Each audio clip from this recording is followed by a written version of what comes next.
but I would also tell you that if we pulled stats from the sales team of every agency we went up against in the past, there's going to be a ton of names in there that showed up 1 time or 2 times, which is one of the beauties of this industry for us, is that it's so fragmented that we don't have to win against any one player, more so than we have to win against the whole pool. Cool. Is performance branding a type of quote-unquote fuse and inspire? Does that phrase still exist for us? So fuse and inspire is something that I think really got us to here, but it's not necessarily something that is going to be like the number one kind of mantra that we go after. Fuse is something that applies highly to bridging performance and brand together, bridging media and creative together, right? And that's why we came up with Fuse and Inspire at the time, is because it was so siloed that we had to really make a big emphasis on fusing the two together. I think we've done that a lot more now, and now we just have a different name for fusing media and creative together, and more definition and process behind it, which is where performance branding comes in. Inspire is something that is still really important to me and should still be really a really big part of how you think about working with your clients. You should be inspiring them with this construct, right? How performance branding can apply and make an impact on their business is where the inspiration should come from. So it should be easier for you with a construct like this to inspire your clients, because it's going to be much more of a framework that you can use versus trying to do something from scratch that's more open-ended. So I would be really surprised if you have a brand that is already doing every single part of that process perfectly, where walking them through this would be like, oh yeah, whatever, we do all that. Right? So this should be inspirational to get to this ideal state for pretty much every single brand that we work with. There's a question about basically dropping clients that are smaller or less profitable. Is that something new? There's a few questions about, like, are we changing the types of clients that we're going after? Are we doing anything with existing clients that are not fitting within a sort of enterprise profile? Yes. So keep in mind, we're not, like I was saying earlier, we're not walking away from venture-backed startups or D2C brands. We still have a model that is perfectly suited for early-stage companies that involves an equity stake. It's just something that we're not proactively going after. So in terms of where our sales team is proactively targeting, it's only enterprise businesses. Where we're getting those earlier stage equity partnership clients from is really just our word of mouth inbound, network. So when those things come in and someone spends below 100K a month, we're immediately saying, hey, now if you're not going to get to 100K a month in the first 1 or 2 months of working together, this has to be an equity deal as a component, and if not, we're not taking it. But that is not any part of the proactive efforts of the sales team. So, we're not saying no to those completely. We're just doing it in our business terms, but we are proactively going after the biggest brands out there. Our ideal client profile is a brand with a small marketing team and a budget of over $1 million a month. So if we were to cherry pick the absolute best clients for us to partner with, that's what it would look like. Marketing team of 5 people, 7, 8 people, budget of 1, 2, 3, 4 million a month. Not necessarily the top of the spending market, and definitely not ones that have incredibly complex marketing organizations.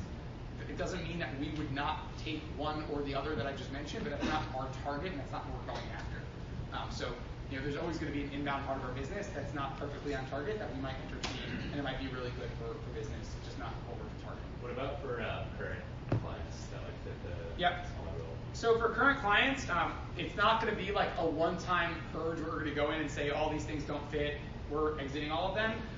But over time, as we get busier, as the sales efforts start to pay off, it's just going to be an opportunistic trade of capacity.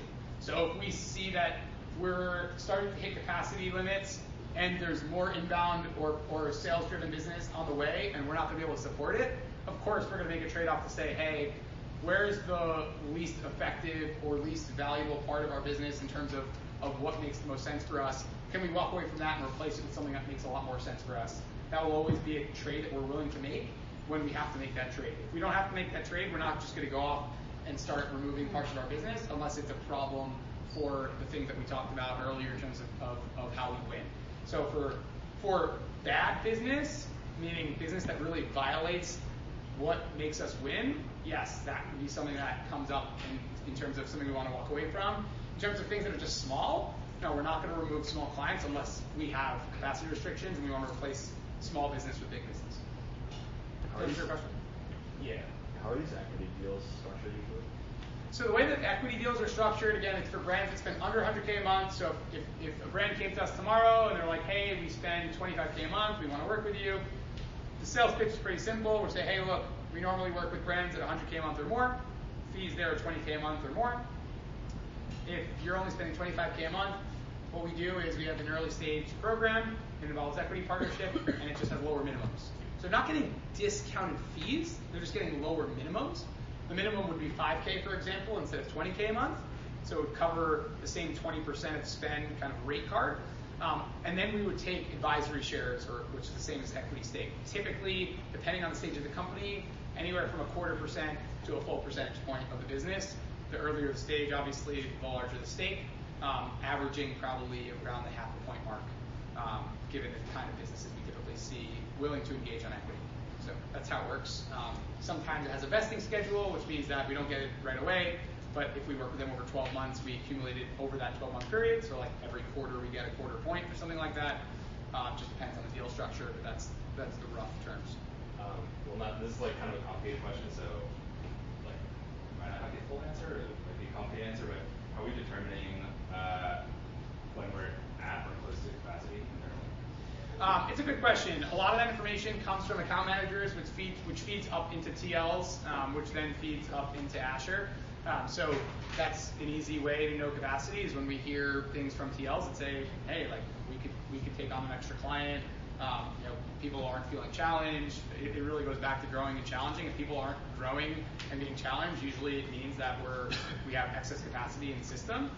So the TLs have a pretty good eye on that, especially the AMs as well. So we're still definitely small enough to know that kind of firsthand than necessarily like a systematized like mathematical equation off of Zendesk or something like that. So it's really just knowing what's going on from the AMs up. Did we invent the term performance branding? It's a term I haven't heard before at this company. We usually use the term performance marketing. Will this term be well known? It depends on the circles you're talking to. Facebook has been using this term for a little while. I think the first place we heard it was from Facebook's disruptor vertical when we were talking with Birchbox back in the day. So now we're talking maybe 2 years ago.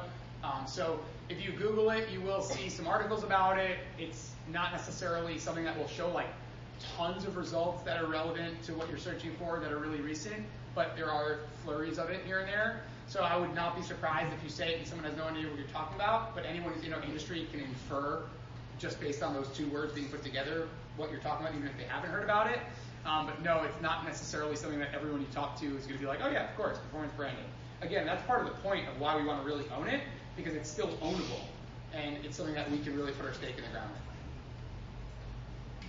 Do we now advertise consulting and in-housing to clients?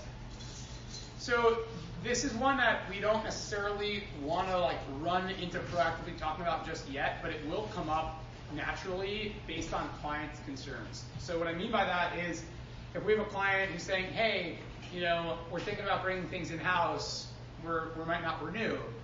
That's a position where if we have the capacity to do it, we might offer an in-housing service model. If we're talking to somebody in a sales conversation who's like, hey, I already have an agency that I like and I'm not switching away from them, or I'm doing this in-house, but I really like what you're talking about on LTV attribution, we'd love to work together, can we do something more advisory? We could pitch them on the consulting services. So it's not that we're like running out there saying, hey, we have these 3 models, which one do you want, to current clients and prospective clients. We're still going to try to position it in a way that's a little bit less choice-driven and more fit-driven, where we're going to give them the option that we think makes the most sense based on what we know about their business, which really is the way that all of our sales should be done in the first place. Is all of our sales should be consultative sales, meaning we're not like, hey, let me tell you about everything that we do, which one do you want to buy? We're saying, hey, tell me about your business, tell me about your needs, tell me about your goals. What are your challenges right now? What's holding you back from hitting those goals? Through a conversation like that, it's usually going to show itself into one, maybe 2 options. But usually, at that point, there's pretty much one option that's going to make the most sense, and that's what we're going to talk about.